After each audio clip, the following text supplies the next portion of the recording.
ଖାଇକି ଆସିଛ? ଭାତ ଖାଇଛ? ଦାନ୍ତ ଘଷିଛ? ଦାନ୍ତ ଘଷିଛ?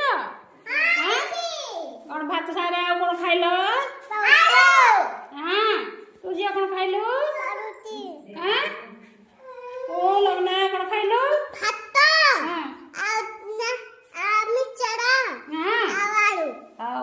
ଆଉ ତୋ ପ୍ରିନ୍ସ?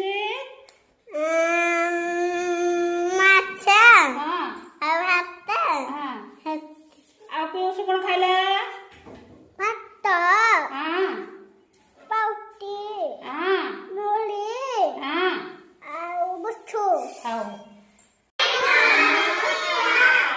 ସମସ୍ତେ ଭଲ ଅଛ? ଆଜି ତ ପୁଣି ନୂଆ ଖେଳ କରିବା। ସମସ୍ତେ ମନ ଦେଇ ଶୁଣିବ। ଆଜି ଆମେ ଜାତୀୟ ପଶୁ ଆଉ ଜାତୀୟ ପକ୍ଷୀ ବିଷୟରେ କହିବା।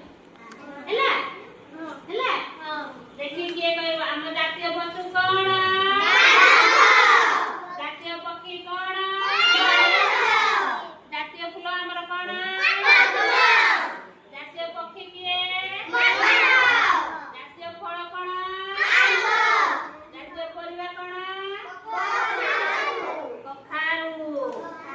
ଜାତୀୟ ଖେଳ କଣ? ଆଉ ଜାତୀୟ ସରୀସୃପ କଣ? ଆଚ୍ଛା। ଜାତୀୟ ଫୁଲ କିଏ?